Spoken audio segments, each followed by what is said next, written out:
trip, sightseeing, and shopping. Nakita mo nun, may fashion and handicrafts dito sa Miss Millennial Philippines 2018. Today, isa na namang probinsya sa Mindanao ang ating bibisitahin. Ang Land of Golden Opportunities, Agusan del Sur. Morin.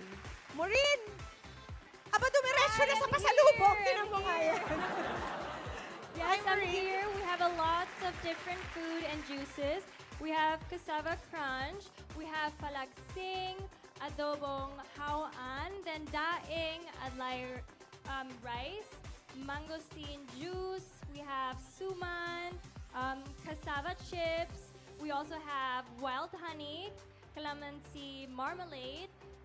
Here we have cacao, chocolate, yes, honey, and here we also have like, I think this is fruit punch? Oh, fruit wine. So we have lots of different things going on here. Kasama lahat. Ito naman si Ron, inuupakan na yung suman. Hindi talaga kinakain. Kamusta, Ron? Okay naman po. Hindi po talaga ako mahilig sa sweets. Pero yung suma niya, pantay po yung matamis. Tsaka yung parang, I don't know kung pandan po ba to or ano. Mukhang kasi kulay green. So masarap siyang dessert para sa akin. Kaya para rin ako nakapunta ng Agusan del Sur. Yan. Wow! Pero dapat pumunta ka pa rin. Ikaw, ano kinakain mo? I'm actually eating this kakanin. Actually, masarap siya. It's very different nga. I bet it's a must try. It's a must try. We'll check on Maureen naman. Maureen, ano na na-try mo? I tried the adlay rice and then the adobong hawaan. And it's really good. It has a spice to it because there's chili. Yes. But it's not like spicy at all. And it tastes really, really good with the adlay.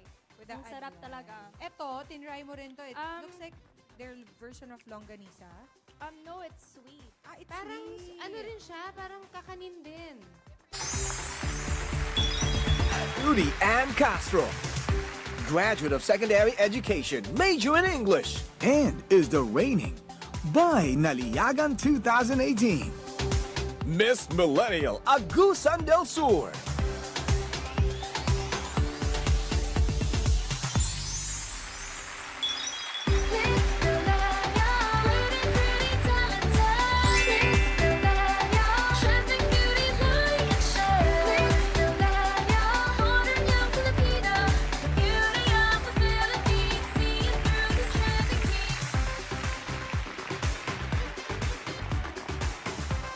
Hello, maayong udto mga San Luis na ug mga Agusanon ug mga Kadabarkas.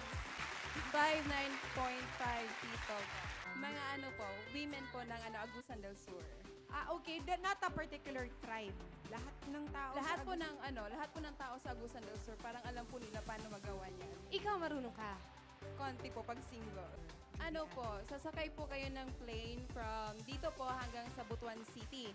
Tapos po pagpunta nyo po ng Butuan City, pupunta naman po kayo, ay sasakay po kayo ng jeepney papuntang bus terminal. Tapos bus terminal, sakay po kayo ng bus, tapos Agusan del Sur. Gaano katagal yun? From Butuan to Agusan del Sur? Depende po kung saang municipality po kayo pupunta. Kasi po, mga 1 hour po, Agusan del Sur na po yan. Malapit-lapit Malapit lang lang po yung naman. Agusan At walang traffic dyan, siguro. Walang traffic. Yun ang masarap. Julian, bakit siya tinawag na Land of Golden Opportunities?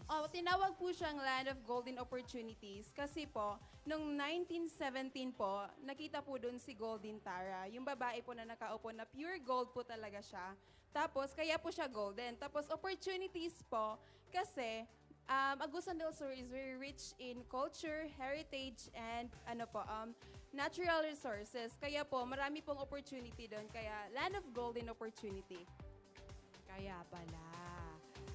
So ano pa ang dapat i-expect ng ating mga Dabarkads when they visit your province? Pag nag-visit po kayo ng Agusan del Sur, mag-i-expect po kayo na sasalubungin po kayo ng mga magaganda at mababait na tao po.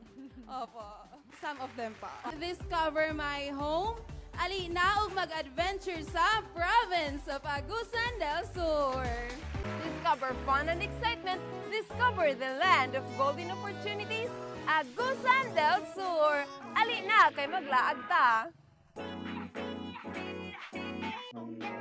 Dayon na sa Anahawan Adit. Kaya balo ba mo nga ang Anahawan Adit kay ang isa sa pinakanindot nga adventure dinhi sa among probinsya?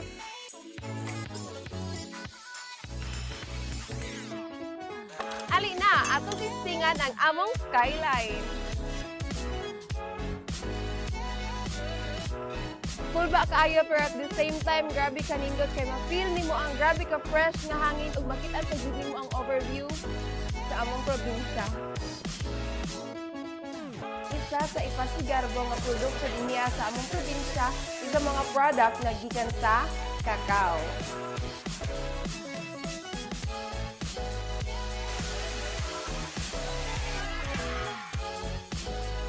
Mao ni karon nang atong lutuon ang hawan kay daghan ni dinhi sa amo ang province ug sa Agusan Mars. Kahumot na ang finished product na hawan with gata.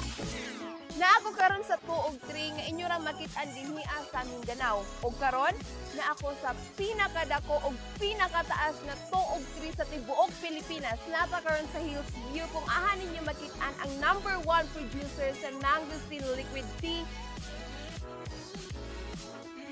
Diri sa museum sa Agusan del Sur, di-kolekta ang mga nagkalain-laing mga butang nga magpakita kung unsa kanindot ang kultura sa mga Agusanon.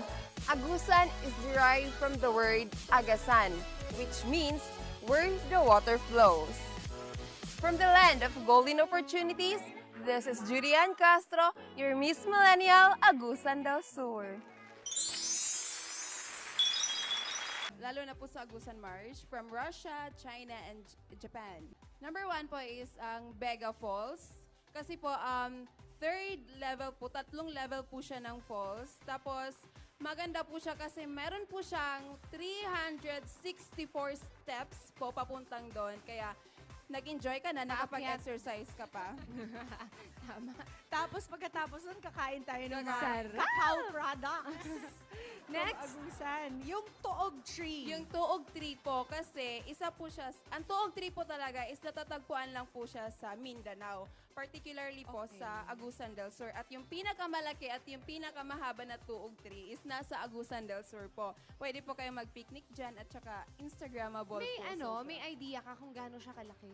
At saka how old is the tree? Ano po siya, more than 300 years old na po yung tree. Tindi niya. Oo po. Tapos parang 4th largest in the world niya Yes ba? po, 4th largest ang tuog po. Naku, dapat hindi yan Dapat tumakat alagaan siya. ever. Correct. Alagaan Inaalagaan siya. po siya, nakaano po nga siya, naka-kural. Oo, para maalagaan ng maayos Oo. at hindi mapuntahan ng mga tao ng malapitan. And you also have The Suguak Museum. Doon po naka-preserve yung mga culture ng Agusan del Sur, tapos yung World War III po, andun pa po yung mga gamit nila, yung mga bala. Lahat po preserve ng Agusan del Sur. We love preserving. Nung World War II. Una nyo pong pupuntahan at kailangan nyo po talagang lahat mapuntahan ay ang Agusan Marsh po. Kasi po, Agusan Marsh is largest catch basin in Southeast Asia po.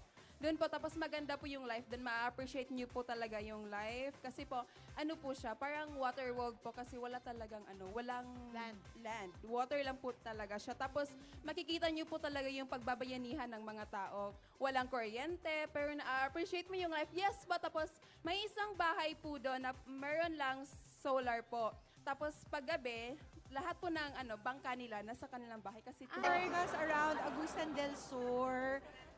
And Maureen, anything else you wanna add? Baka may The gusto kang food is i-take really home. great. Yes. Sobrang sarap. Anong tawag nito? palagsing po. Palagsing. Tama ba gawa yun? siya saan? Palm tree po.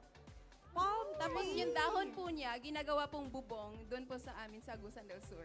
Wow. Interesting. So walang tinatapon. Walang tinatapon. Very good. Lahat may value. Thank you to the tourism team of Agusan del Sur.